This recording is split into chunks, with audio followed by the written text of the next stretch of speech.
In Lies of P, the Relic of Trismegistus served as both the city of Krat's greatest blessing and its darkest curse. The cavern itself was full of mysteries that even the alchemists could not answer.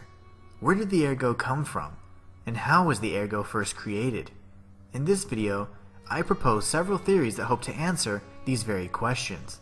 But before we explore the darkest depths of Krat, it's time to give credit where it's due. Kudos to Archer on Ceridian 8388 for locating the Easter egg in the previous thumbnail. If you look closely, you'll see a piece of gold coin fruit where the puppet's brooch should be. If you're new to the channel, I started playing a game with viewers where I hide an Easter egg in the thumbnail of each of my videos. The first person to state what and where it is in the comments gets a shout out in the following video.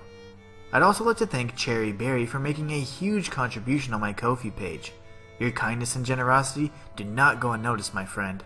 Now, back to the matter at hand.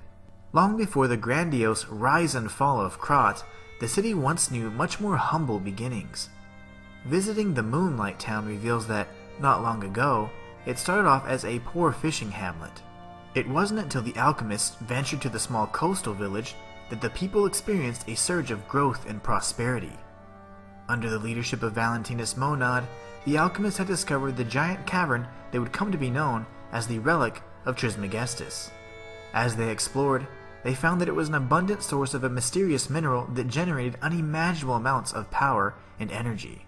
Little did they know, they had stumbled upon the crystallized essence of the human soul itself, Ergo. Their utter surprise and disbelief upon coming to this revelation was proof they were clearly not the ones who created the Relic of Trismegistus and the unnatural formations it held within its dark recesses. The word Trismegistus is Greek for thrice greatest.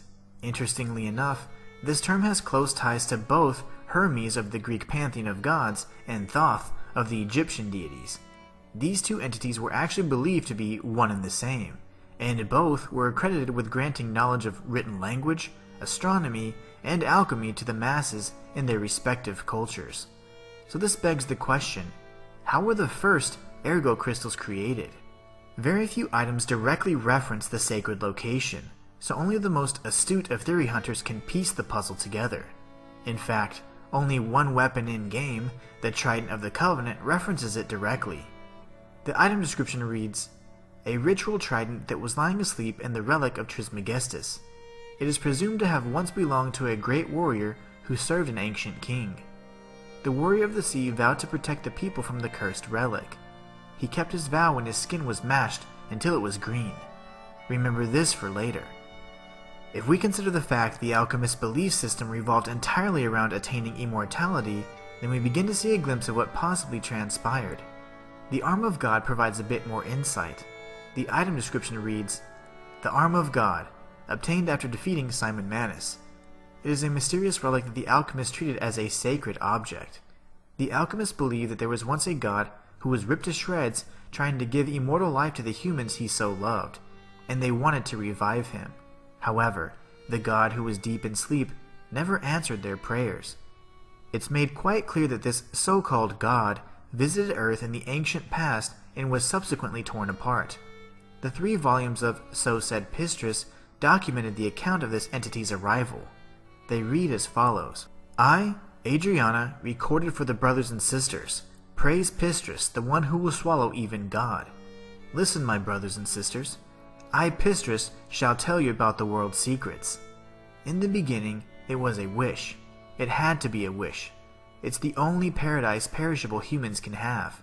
For thousands of years, humans' wishes perished, but one reached a star. That was a miracle. More so because that star was a very good one. The star answered the humans and descended to Earth. Then, everything began.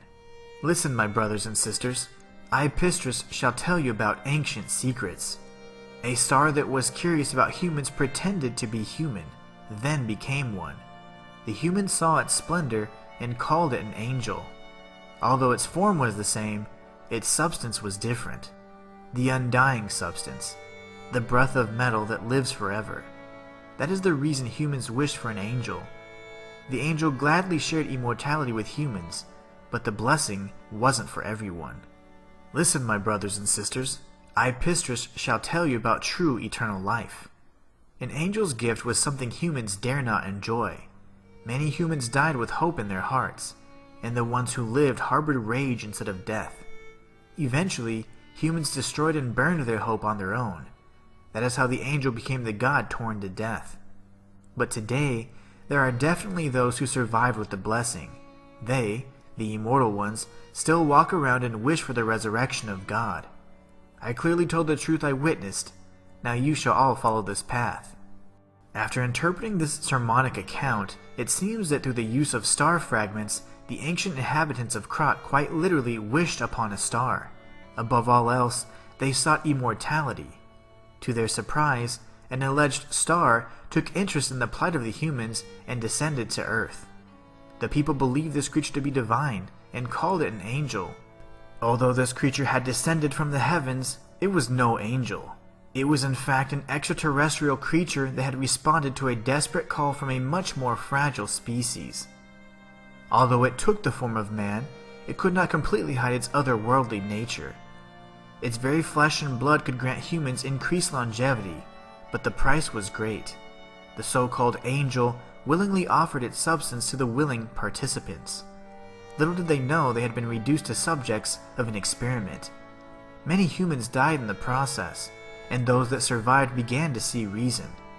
Eventually, they joined forces and destroyed the interloper, ripping it to pieces and burning the remains, destroying their chance of immortality in the process. The experiment was not a total failure, however. In fact, several of the survivors were indeed blessed with immortality.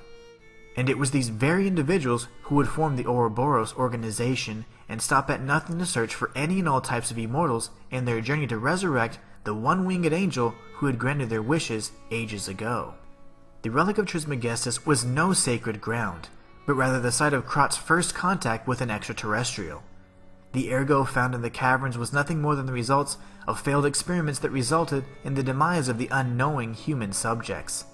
As they succumbed to the sickness, their souls and memories would be preserved in a crystalline form, creating the substance that would come to be known as Ergo. If you recall the flavor text for the Trident of the Covenant, it mentioned a great warrior who vowed to protect the people from the cursed relic. This warrior, and the king he served, were well aware of the dangers hidden inside the dark cavern, and they sought to prevent its spread to the outside world. Sadly, the dark truth about the Relic of Trismegistus would die along with the warrior who guarded its entrance, leaving the secrets inside for a group of religious zealots to discover years later. And that's all for this video. If you enjoyed it, be sure to like and subscribe. It lets me know you want more content just like this. Click on these videos on screen to continue your journey through Krat, and I'll be there to guide you when you arrive. Consider becoming a member for exclusive perks like emojis, members-only videos, and more. Or check out my Ko-fi or Patreon page if you want to support me in a more personal way. Until next time, it's the Inhuman One, signing out. Join the Inhuman community today.